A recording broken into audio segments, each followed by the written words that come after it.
ሰላም ጤና ይስጥልኝ ወደ ቻናሌ ቤተሰቦች እንዴት ናችሁ? እኔ በጣም ደህና ነኝ።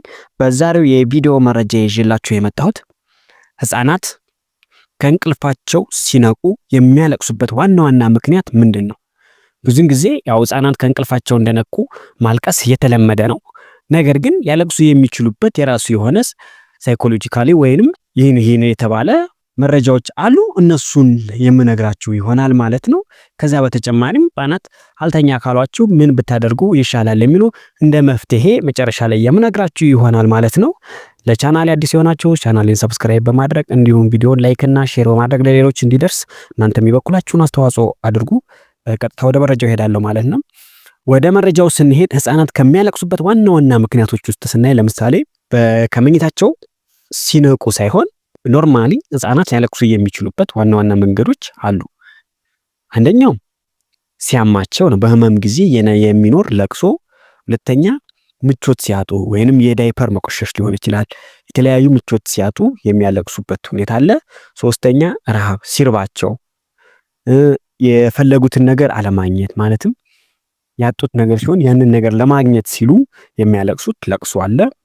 የእንቅልፍ መምጣት ማለትም እንቅልፋቸው ሲመጣ ያለቅሳሉ። ነገር ግን ከዛ በተጨማሪ የተለመደ ሆኖ የምናገኘው ህፃናት ከእንቅልፋቸው ሲነቁ ልክ ከእንቅልፋቸው እንደነቁ የለቅሶ ድምፅ ሰማለን።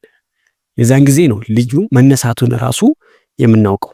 ብዙ ወላጆች ያው አንድ ህፃን ተኝቶ የነበረ ህፃን ሲያለቅስ ልጅ የተነሳ ብለን ልጁን ለማንሳት ወይም ለመታቀፍ እንሄዳለን። ነገር ግን ይህ የሆነበት ዋነኛ ምክንያት ምንድን ነው የሚለውን የምናይ ይሆናል ማለት ነው። በአንደኛ ላይ የምናገኘው የእንቅልፍ ዑደት አለመገጣጠም ወይንም አለማለቅ። የእንቅልፍ ዑደት እንግዲህ እንቅልፍ ራሱን የቻለ የዑደት ሳይክል አለው።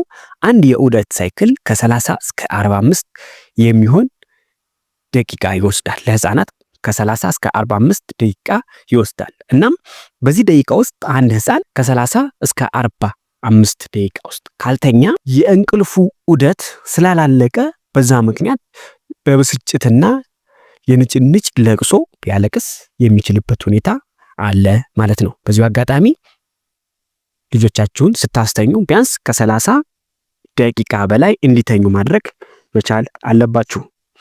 ሁለተኛ የእንቅልፍ መቆራረጥ። ይህ ማለት አንዴ መተኛት፣ አንዴ መነሳት፣ አንዴ መተኛት፣ አንዴ መነሳት ወይንም ልክ ከተኛችሁ ገና እንደተኙ ስትቀሰቅሷቸው የሚያሰሙት የለቅሶ አይነት አለ ማለት ነው። ሶስተኛ የሁኔታዎች መቀያየር። ይሄ በጣም ሶስተኛ የሁኔታዎች መቀያየር። መጀመሪያ የእናቱን ጡት እየጠባ የነበረ ህፃን ሲተኛ የሚያውቀው ምን እንደያደረገ ነበር? እናቱ ታቅፋው እንደተኛ ነው የሚያውቀው። ነገር ግን ሲነቃ አልጋ ላይ ሆኖ ራሱን ሲያገኘው በከፍተኛ የመደናገጥ ወይንም እናቴ የት ሄደች ብሎ በማሰብ የሚያለቅሰው ለቅሶ። አራተኛ ህልም ማየት። ህልም ወይንም ቅዠትም ሊሆን ይችላል። ከፍተኛ የሆነ ወይም የሚያስፈራ ህልም ወይንም ቅዠት በሚያዩበት ሰዓት በድንጋጤ ወይንም በመባነን ከእንቅልፋቸው ነቅተው ሊያለቅሱ ይችላሉ ማለት ነው። አምስተኛውና ዋነኛው ህፃናት አብዛኛውን ጊዜ የሚያለቅሱበት መንገድ በራስ መተማመን አለመኖር። ይህ ስንል ምንድነው? ህፃናት በራሳቸው ሳይሆን የሚተማመኑት በወላጆቻቸው። ሐሳባቸው ሙሉ የሚሆነው ወላጆቻቸው አብረው ከጎናቸው ሲሆኑ ነው ሰላም የሚሰማቸው ወይንም እረፍት የሚሰማቸው። አለተበዛ ብቻቸውን ከሆኑ ይፈራሉ። እዚህ ቤት ቁጭ አርጓቸዋቸውና ዞር በሉ የመፍራት ነገር ይታይባቸዋል። ይህ የሚሆነው ምንድነው? ህፃናት በራሳቸው ሳይሆን በወላጆቻቸው ላይ እምነት ስላላቸው ማለት ነው። እናም ልክ ሲነቁ ብቻቸውን እንደሆነ ሲያገኙ የሚያለቅሱት ለቅሶ ነው። ይህም ምን ተፈጥሮ ነው? ቤተሰቦች የት ሄዱ?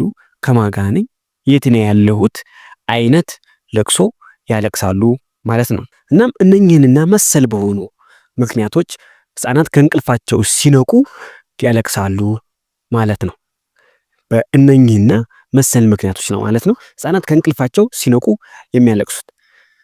ነገር ግን በአብዛኛው ወላጆች ላይ ልጄ አልተኛለኝ የሚል ከፍተኛ የሆነ ምክንያት እንሰማለን። እናም ህፃናት ከ30 ደቂቃ በታች ከሆነ የሚተኙት ወላጆች እንደ መፍትሄ ማድረግ ያለብን ነገሮች ምን ናቸው የሚሉትን እናያለን ማለት ነው። አንደኛና አስተማማኙ አብራችሁ መተኛት ነው። ልክ ህፃናት አብራችሁ በምትተኙበት ሰዓት በራስ መተማመናቸው ስለሚጨምር ቤተሰቦቻቸው ስላሉ ያለ ሐሳብ ያለ መባነን እንዲተኙ ያደርጋቸዋል። እናም ድንገት እጃቸውን ቀስቀስ ሲያደርጉ እናንተ እንዳላችሁ ያውቃሉ። ስለዚህ ብንን ሲሉም እናንተ እንዳላችሁ ስለሚያረጋግጡ ተመልሰው እንቅልፋቸውን ይቀጥላሉ ማለት ነው። ሁለተኛ ከመተኛታቸው በፊት በቂ ምግብ እንዲበሉ ማድረግ። ከመተኛታቸው በፊት በቂ ምግብ እንዲመገቡ ማድረግ ወይንም መጥገባቸውን ማረጋገጥ። ምንጊዜም ቀንም ይሁን ማታ ህፃናት ከመተኛታቸው በፊት ምግባቸውን እንዲበሉ ማበረታታትና ምግባቸውን እንዲበሉ ቶሎ ቶሎ መገፋፋት። ነገር ግን ሳይበሉ ከተኙ በተቆራረጠ እንቅልፍ ይዳረጋሉ፣ ቶሎ ይነቃሉ። እንዲሁም ሌሊት ላይ ከሆነ ደግሞ የመነጫነጭና ሌሊቱን የማልቀስ ሁኔታ ያሳያሉ ማለት ነው። ሶስተኛው የሚተኙበትን ክፍል ቀን ላይ የሚተኙበትን ክፍል ጨለምለም እንዲል ማድረግ። ከፍተኛ የሆነ ብርሃን የሚገባ ከሆነ ክፍላቸውን ጨለምለም እንዲል በማድረግ በዛን ሰዓት የእንቅልፍ ሆርሞን አይምሯቸው ስለሚያመነጭ ጥሩ የሆነ የእንቅልፍ ዑደት እንዲያሳልፉ ያግዛቸዋል። እናም ጨለምለም እንዲል ማድረግ። አራተኛው ሲነቁ ወይንም ድምፅ ሲያሰሙ ወይንም ገና የሚል ድምፅ ሲያሰሙ ነቃ ብሎ ቶሎ ብድግ ከማድረግ ይልቅ እሹሹ ብለው እዛው እንዲተኙ ማረጋጋት። ጡጦ ካለ ጡጦ መስጠት፣ ጡትም ከሆነ በመስጠት አረጋግቶ እንቅልፋቸውን እንዲቀጥሉ ማድረግ። ይህ እንግዲህ ህፃናትን የሚተኙበትን የእንቅልፍ ደቂቃ ለማራዘም የሚረዱ ነጥቦች ናቸው ማለት ነው። እንግዲህ ለዛሬ ያያስኩላችሁ አጭር ቪዲዮ ይህንን ይመስላል ማለት ነው። ይህ ቪዲዮ ለሌሎች እንዲደርስ ላይክ በማድረግ ሼር አድርጉላቸው። እንዲሁም የቻናላችን ቤተሰብ ካልሆናችሁ ደግሞ ሰብስክራይብ በማድረግ እንደዚህ አይነት ጠቃሚ የጤና መረጃዎች እንዲደርሳችሁ ሰብስክራይብ አድርጋችሁ የኛ ቤተሰብ መሆን ትችላላችሁ ማለት ነው። አመሰግናለሁ። ባይ ባይ።